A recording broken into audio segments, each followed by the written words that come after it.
Seuls 5% à 10% de tous vos abonnés voient réellement vos posts. Comment on doit faire alors pour atteindre notre audience? Quand on crée du contenu sur les réseaux sociaux, le problème c'est que on est à la merci de ces réseaux sociaux, on est locataire, on n'est pas propriétaire. Notre audience ne nous appartient pas et si on veut contacter l'audience qu'on sert, eh bien, on dépend d'algorithmes incertains qui parfois nous diffusent pas. Donc au final, on n'a pas le contrôle et on est un peu dans une incertitude permanente. Le truc, c'est que c'est problématique de ne pas pouvoir aller vers notre audience parce que même si on poste un contenu, on sait que 80 à 90% de nos abonnés ne vont pas le voir. Donc on ne peut pas aller vers eux avec une certitude qu'ils vont voir notre contenu et le message qu'on a à faire passer ou le produit qu'on a à vendre. Le fait qu'on soit locataire, ça amène également un risque, le risque de bannissement. Alors même si ce risque n'est pas extrême et reste limité, il y a quand même un risque de bannissement et de se faire supprimer notre compte sans avertissement et sans justification, ce qui fait que tu peux perdre ton audience du jour au lendemain. Et le plus gros problème, c'est le problème de la vente et c'est un problème financier. Peut-être que tu as du mal à monétiser ton contenu, à monétiser tes produits, ce que tu fais sur les réseaux sociaux, et qu'au final, tu as du mal à gagner ta vie sur Internet. Dans cette vidéo, on va voir les croyances qui empêchent les gens de créer une bonne newsletter. On va voir comment choisir un format qui te plaît et qui te plaît à tes inscrits. On va voir au niveau créativité quelles sont les 5 étapes pour réfléchir à une newsletter originale. On va voir également comment donner de la valeur, quel type de contenu créer, et on va voir comment créer ta page de capture, une page de capture qui convertit, quoi mettre dedans. Donc reste bien jusqu'à la fin de cette vidéo parce qu'on va voir tout ça ensemble. Alors qui suis-je pour te parler de comment gagner ta vie sur Internet? Je m'appelle Xerius Mogui et je suis ingénieur d'affaires de formation. Et depuis 2017, je suis sur Internet. Donc j'ai commencé par le e-commerce. Après, je me sentais pas aligné à vendre des produits douteux. Donc je me suis réorienté dans le coaching et ensuite dans la vente de formations en ligne. Tu me connais peut-être déjà, on s'est peut-être déjà vu toi et moi à l'époque où j'ai créé les cultivateurs d'enthousiasme ou même peut-être La Voix de l'homme, le business dans lequel j'aidais les hommes trop gentils à s'affirmer, à prendre confiance en eux et à trouver l'amour de leur vie. Aujourd'hui, mon activité principale, c'est que je suis marketeur, directeur de la croissance dans des entreprises à 6 et 7 chiffres. 7 chiffres, ça veut dire plus d'1 million d'euros de chiffre d'affaires annuel. Je suis également coach auprès d'entrepreneurs, de coachs, d'infopreneurs, d'entrepreneurs du web à 6 chiffres. Donc 6 chiffres, ça veut dire au minimum 100 000 euros. Et je les aide à atteindre les 500 000 euros par an, voire le million d'euros pour certains. Alors avant qu'on entre dans le vif du sujet, il faut que je te prévienne. J'ai une offre spéciale qui dure seulement 3 jours. L'offre, c'est un atelier que je lance et qui s'appelle Lance enfin ta newsletter, la méthode complète et obtiens tes 500 premiers inscrits sans publicité. C'est pour toi si tu as déjà une liste email ou si tu n'as pas encore de liste email. C'est moi qui anime l'atelier. Je suis un pro de la procrastination positive, donc si tu es comme moi, eh bien ça devrait t'intéresser. Donc clique sur le lien en dessous de cette vidéo pour pouvoir bénéficier de cette offre spéciale tant qu'elle est encore disponible. Je t'ai partagé au début de la vidéo que 5 à 10% des personnes, de tes abonnés, voient tes publications et il y a des pièges dans lesquels tombent la plupart des créateurs de contenu, des entrepreneurs en ligne. C'est de créer toujours plus de contenu pour essayer d'être visible et de faire passer leur message. Le truc, c'est que créer toujours plus de contenu, en vrai, c'est une course sans fin. Et si on est sorti du métro, boulot, dodo, si on est sorti de la rat race, c'est pas pour entrer dans une nouvelle rat race, pour essayer de courir après les vues, pour essayer de courir après l'algorithme, d'avoir un stress continu, parce que si on arrête de publier, l'algorithme va nous pénaliser. C'est une course sans fin, c'est une rat race, c'est la rat race des entrepreneurs et le but c'est pas de tomber dans cette rat race, le but c'est d'être libre de faire ce qu'on aime sans avoir la pression financière, sans avoir la pression de devoir toujours poster, même quand on est fatigué, même quand on n'est pas inspiré, parce qu'il faut poster, sinon on n'est plus diffusé. Poster plus n'augmente pas forcément ta visibilité, ça te fait juste travailler plus et donc c'est pas la solution, je vais te partager la solution dans cette vidéo. La deuxième erreur, c'est de se concentrer sur le contenu viral et d'essayer de faire que des contenus qui buzzent. Ça, c'est également une erreur parce que ça peut mener à négliger la qualité de ton contenu et également t'attirer une audience qui n'est pas de qualité. Et quand je dis qu'il n'est pas de qualité, c'est pas pour offenser les personnes qui regardent ton contenu, peut-être des contenus viraux. C'est peut-être que toi, pour vendre aujourd'hui, pour gagner ta vie sur Internet, tu as besoin d'avoir une audience pertinente par rapport aux offres que tu vas faire derrière. Et si tu fais des contenus viraux, bah, ce qui se passe, c'est que tu vas attirer beaucoup de monde qui ne sont pas forcément intéressés par tes offres. Et donc, l'audience n'est pas pertinente, elle ne va pas acheter malgré les vues que tu fais. Personnellement, je ne suis pas un fan des contenus courts parce que j'ai l'impression d'être toujours dans une course sans fin. Et j'ai également l'impression que les personnes qui s'abonnent pour mon contenu court ne visionnent pas le contenu long. Donc, j'ai beaucoup d'abonnés, par exemple sur YouTube, qui viennent du contenu court. Derrière, j'ai peu de personnes qui visionnent mon contenu long. Ce que ça fait, c'est que quand je poste un contenu long, YouTube va d'abord diffuser mon contenu long auprès de mes abonnés, parce que ce sont les plus qualifiés, les plus susceptibles de regarder. Et quand il voit que mes abonnés ne regardent pas mon contenu long, eh bien, il ne va pas diffuser mon contenu long auprès d'une nouvelle audience. Pourquoi ? Tout simplement parce que si les abonnés ne regardent pas, je ne vois pas pourquoi d'autres personnes en regarderaient. Donc au final, les abonnés des contenus courts qui ne visionnent pas mon contenu long me pénalisent et m'empêchent d'avoir des vues. C'est pour ça que je ne suis pas fan du contenu court. Fermons la parenthèse. Donc au final, lorsque tu fais du contenu court, lorsque tu essayes de faire toujours plus de contenu sur les réseaux sociaux, lorsque tu essayes de faire des contenus viraux, tu peux toujours pas aller vers eux parce que tu seras donc quand même diffusé qu'à 5 à 10% des gens.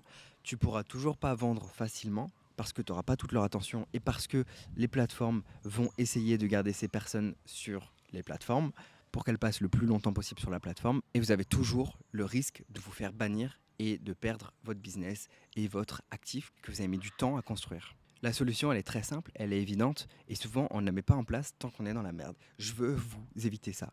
J'accompagne des clients et certains clients avaient et ont toujours des centaines de milliers d'abonnés sur leur page Facebook, sauf que vers 2017-2018, eh bien, le reach a diminué par 10 sans que Facebook ne prévienne. Eh bien, ils ont diminué le reach. C'est-à-dire que quand tu postes un contenu sur ta page Facebook, maintenant, même si tu as 100 000 personnes, eh bien, il n'y a que 1% de ces 100 000 personnes qui vont voir ton contenu. C'est un problème parce que, à l'époque, où beaucoup de personnes basaient tout leur business sur leur following sur Facebook. Quand ils postaient un contenu, il y avait la moitié des personnes qui les voyaient, donc 50 000 prospects potentiels.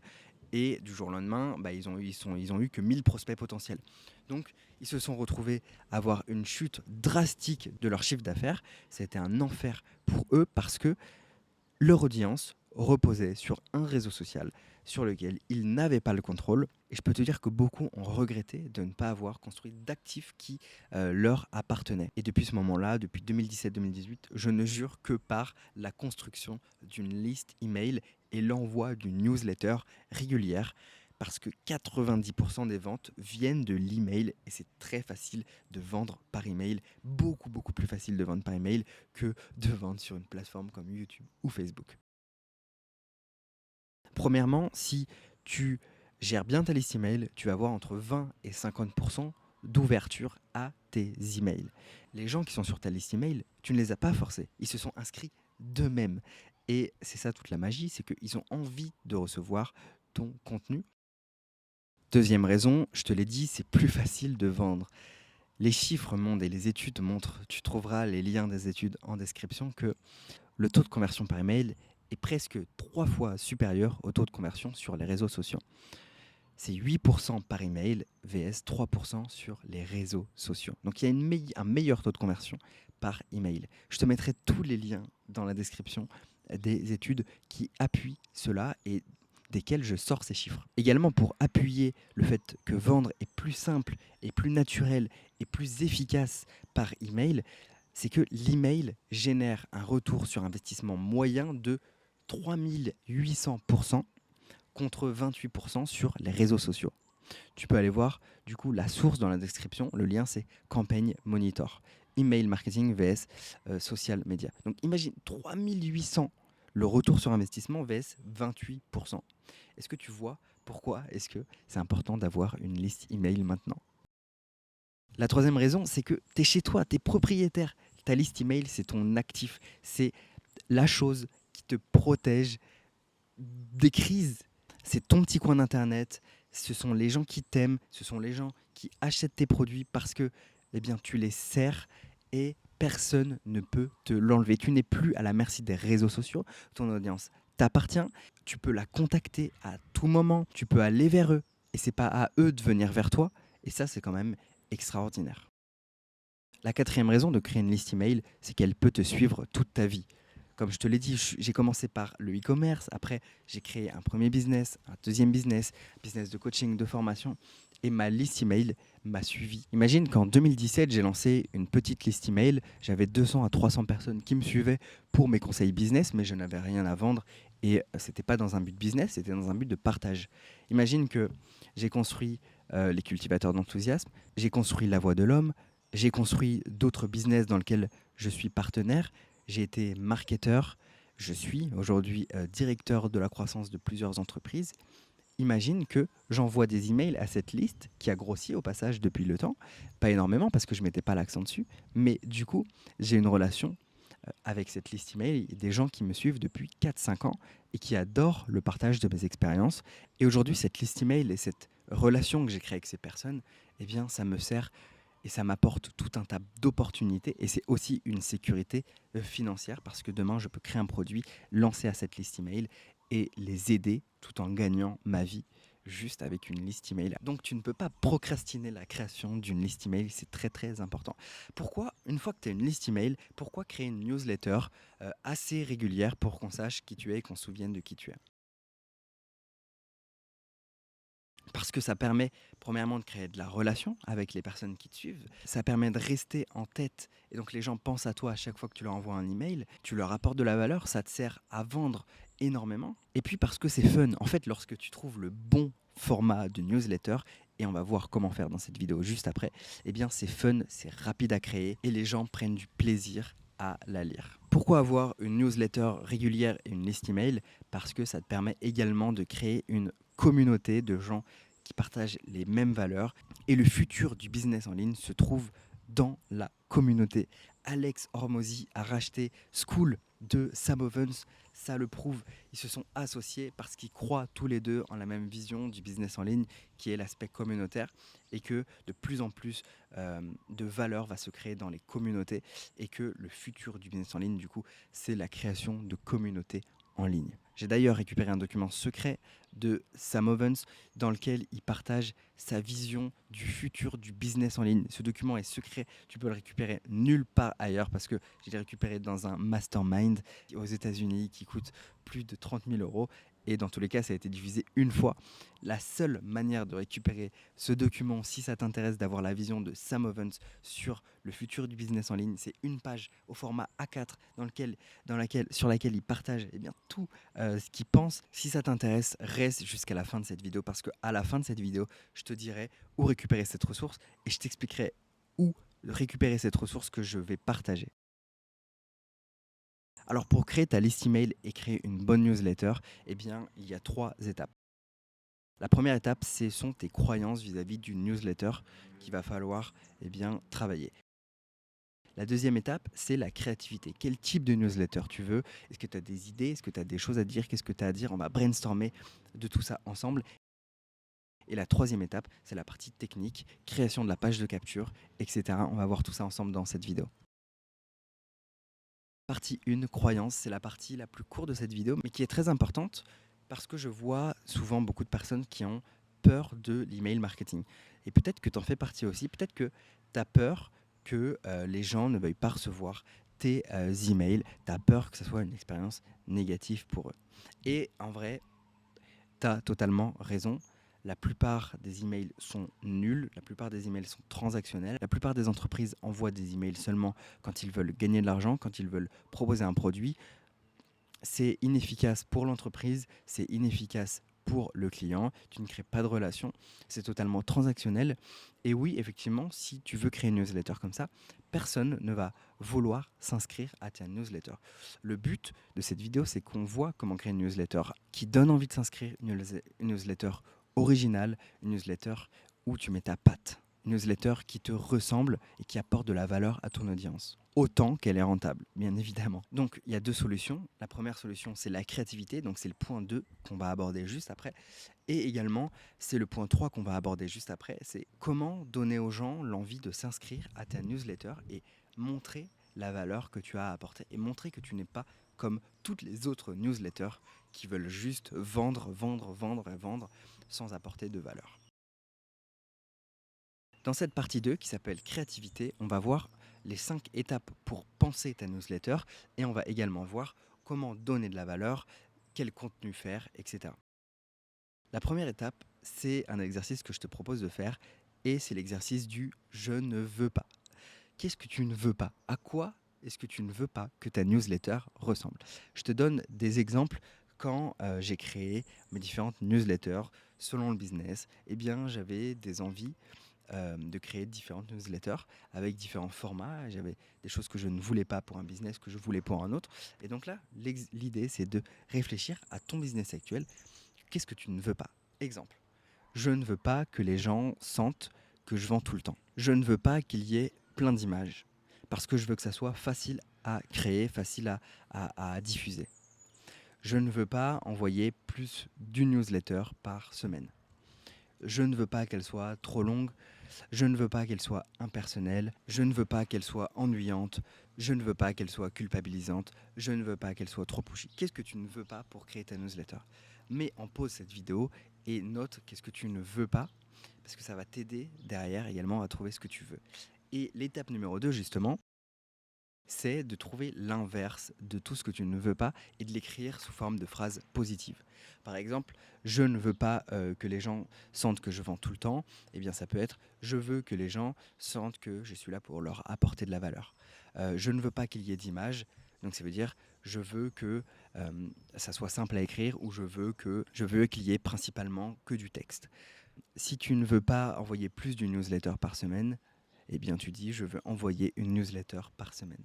Si tu veux pas qu'elle soit trop longue, eh bien tu dis je veux qu'elle soit courte et facile à écrire. Si tu veux pas qu'elle soit impersonnelle, eh bien tu peux dire je veux qu'elle soit intime. Si tu veux pas qu'elle soit ennuyante ou ennuyeuse, eh bien tu dis je veux que ma newsletter soit rigolote, qu'elle fasse rire. Mets en pause cette vidéo et applique maintenant ces conseils. Maintenant, on va faire un autre exercice, c'est l'exercice des adjectifs. Donc, l'idée, c'est de mettre des adjectifs qui décrivent à quoi va ressembler ta newsletter. Donc, est-ce que tu veux qu'elle soit courte? Est-ce que tu veux qu'elle soit longue? Est-ce que tu veux qu'elle soit inspirée sur le moment ou planifiée d'avance? D'autres adjectifs, ça pourrait être rigolote, terne, colorée, behind the scene, inspiration, recommandation, parenthèse de vie, illustration, poème, rime, découverte, anecdote, conseil, simplicité, idée nouvelle, authenticité, partage, condescendance. Bon, là, c'est une blague.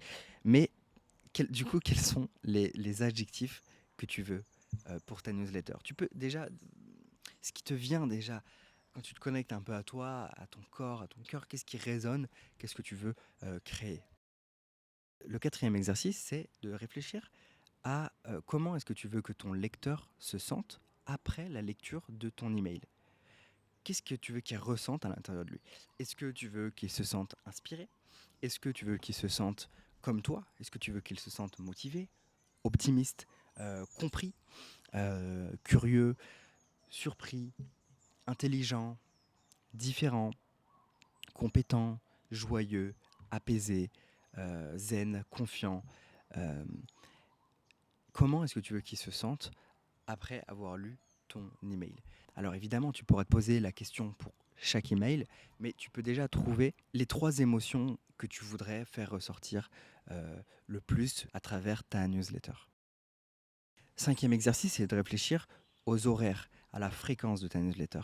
Est-ce que tu veux envoyer une newsletter tous les matins à 9 heures, une fois par semaine à 16 heures? Est-ce que tu vas envoyer 2-3 fois par semaine? Et c'est OK si tu envoies une newsletter une fois tous les 10 jours. Le bon rythme, c'est celui que tu tiens et c'est celui avec lequel tu prends plaisir. Et c'est totalement OK d'envoyer un email par jour. Ce n'est pas trop, c'est ce que je fais. Et j'ai très peu désinscriptions parce que je ne vends pas dans tous les emails en fait. Et justement, le problème, c'est pas d'envoyer un email par jour, c'est de ne pas envoyer d'email et d'envoyer des emails que quand tu as des choses à vendre. C'est ça le vrai problème. Parce que c'est ce qui fait que tu noues pas la relation et que tu deviens très saoulant quand tu vends des choses parce que tu ne nous as pas apporté de valeur. Donc, si tu apportes de la valeur régulièrement et que tu vends parfois, eh bien c'est tout à fait OK de vendre. Et puis de toute façon, on peut vendre sans être ennuyant. On peut vendre en étant fun. On peut vendre en donnant une impulsion de confiance à son lecteur. On peut vendre en étant rigolo. On peut tout simplement créer une newsletter à son image. Le 6e point, c'est un point bonus, mais tout de même important, c'est pour qui est-ce que tu veux que ta newsletter soit destinée. À qui tu t'adresses, quel est ton avatar, quel est ton client idéal, c'est un point très très important. Alors comment donner de la valeur, quel type de contenu créer? On pourrait se dire que de la valeur, c'est les types de contenus du style article scientifique ultra poussé avec 10 parties ou de l'éducation pure, de l'information, comment faire pour X, un tutoriel très précis et très poussé ou les 3 secrets pour atteindre tel objectif. Mais en fait, aujourd'hui, ces contenus, dans ma perception des choses, n'ont plus de valeur.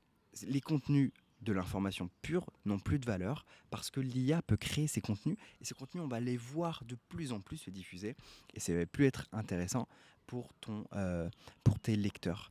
Ce qu'ils veulent, c'est écouter l'expérience que tu as à partager, c'est écouter ton histoire, c'est écouter tes leçons, ce que tu as compris d'une situation, ce que tu as compris d'une expérience, ce que tu as retenu d'une expérience. Ils veulent voir les choses à travers ton prisme, à travers ton filtre, ils veulent ton point de vue sur les choses et donc ton expérience a beaucoup plus de valeur que les contenus bateaux du style les 3 erreurs évitées pour atteindre X. Aujourd'hui, avec l'intelligence artificielle, eh bien, ça va avoir de moins en moins de valeur. Ce qu'ils veulent également, c'est être divertis. Mais pas que divertis, ils veulent être divertis en apprenant des choses. Donc ce n'est ni de l'information, ni du divertissement pur, c'est de l'information plus du divertissement. On appelle du coup de l'infotainment. Donc c'est pas de l'entertainment, c'est pas de l'information, c'est de infotainment. C'est un mix des deux. L'infotainment, eh bien, ça permet de créer des contenus légers, ça permet de créer des contenus qui font rire, où le lecteur se sent compris, où tu partages ton expérience, donc c'est un contenu humain, un partage d'expérience. Tu vas introduire également ta personnalité, tes expériences, ton opinion, et ça peut prendre plusieurs formes, parce que le but, c'est que tu trouves ton format à toi, que tu prends plaisir à faire. Et je peux te dire qu'il n'y a pas un format gagnant. C'est vraiment ta patte, ce qui vibre avec ce que tu as envie de redonner, de la manière dont tu as envie de le redonner. Ce qui nous amène à la partie numéro 3, la technique. En termes de technique et d'outils, moi je te recommande MailerLite pour la newsletter et dans un premier temps pour la page de capture pour récupérer les mails parce que l'interface est simple et intuitive. Les tarifs sont largement accessibles. Tu peux créer ta landing page, ils ont un bon support et également ils ont un bon taux de délivrabilité dans la boîte mail principale, contrairement à Mailchimp qui va envoyer tous tes mails dans l'onglet promotion ou dans les spams. Pour la page de capture, tu peux créer un lead magnet pour ensuite attirer les personnes et leur donner envie de rejoindre ta newsletter, mais tu n'es pas obligé. Tu peux aussi vendre la newsletter comme telle. Tu peux aussi vendre l'adhésion à la newsletter comme un produit à part entière, unique, une offre très spéciale. Et donc, tu n'as pas besoin de créer de lead magnet pour promouvoir la newsletter. Ce qui est important de savoir aussi, c'est que un lead magnet ou une page de capture, ça n'amène pas des abonnés. Les abonnés ne vont pas atterrir tout seuls sur ta page de capture. Tu vas devoir ensuite mettre en place des choses pour amener du trafic, amener des visiteurs sur ta page de capture. Et c'est ta page de capture ensuite qui leur donne envie de rejoindre ta newsletter. Mais une page de capture et un lead magnet n'amènent pas des visiteurs et ne va pas t'amener plus d'abonnés. Ta page de capture doit rester simple et en termes de structure, eh bien, il faut voir ta page de capture comme une page où il y a une transaction qui s'effectue. Il y a vraiment une transaction qui s'effectue. Ta page de capture, c'est une mini page de vente pour vendre ta newsletter. Donc tu vas devoir, premièrement, montrer la valeur en faisant une promesse. Quelle est la promesse de ta newsletter? Qu'est-ce que les gens vont apprendre? Donc là, tu vas parler des bénéfices de ta newsletter. Ensuite, tu vas faire un appel à l'action vers ta newsletter. Pour t'aider à écrire les bénéfices, eh bien, je t'invite à faire cet exercice. Quand tu marques quelque chose, demande-toi tout le temps « et donc ?» Et donc quoi en fait ? Et après ? Et du coup, en fait, peut-être que Au départ, tu vas écrire des caractéristiques. Par exemple, batterie de 4000 mAh. Ça, c'est une caractéristique. Un vrai bénéfice, c'est vous pouvez utiliser votre téléphone toute la journée sans avoir à le recharger. Une autre caractéristique, c'est accès à vie au contenu de la formation en ligne.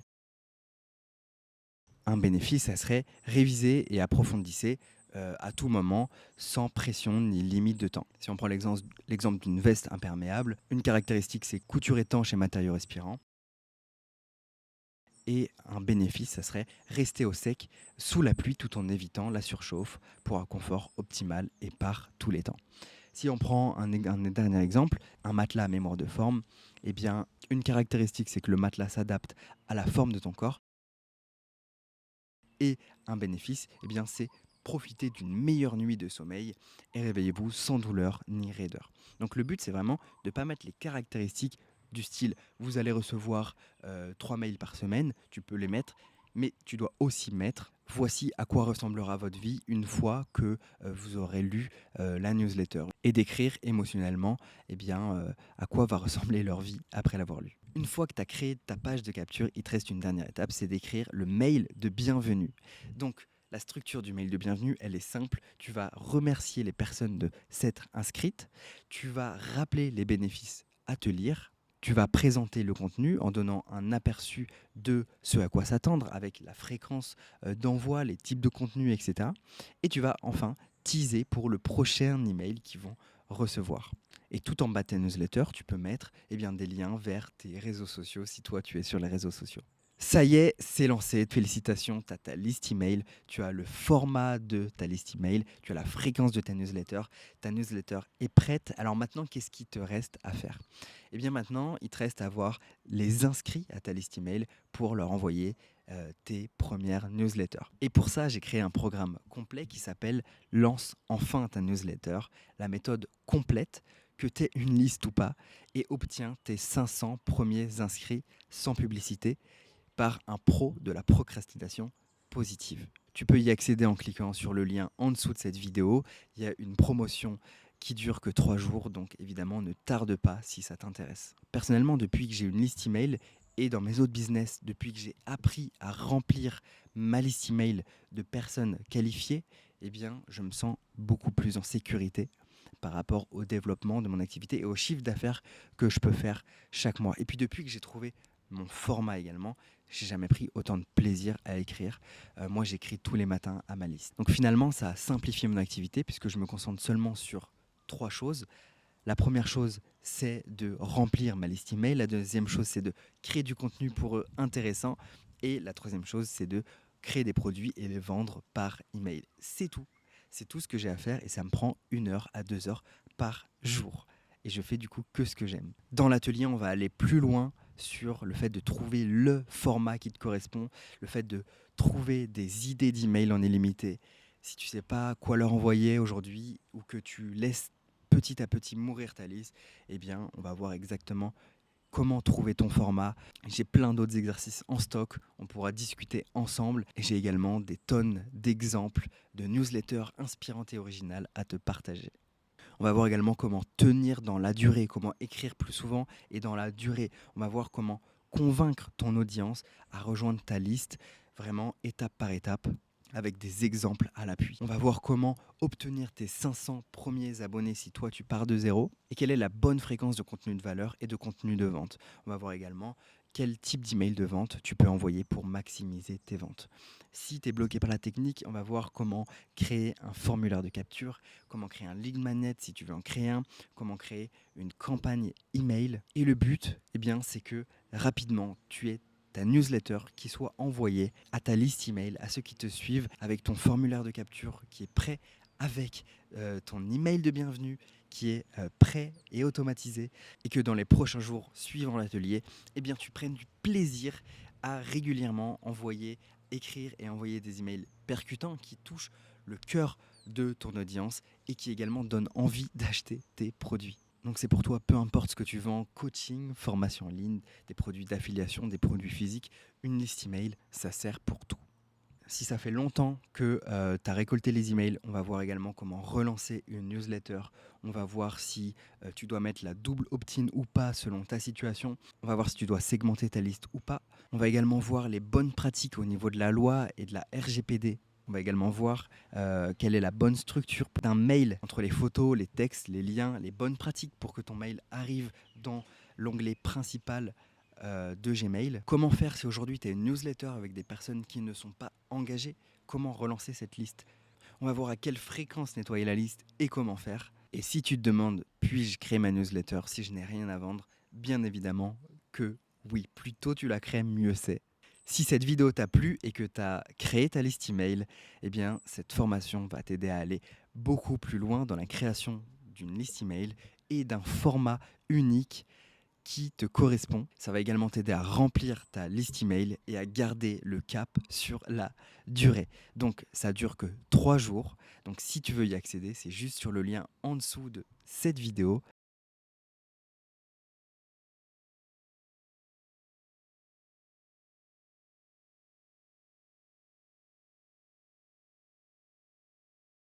J'espère que cette vidéo t'a plu et on se retrouve de l'autre côté.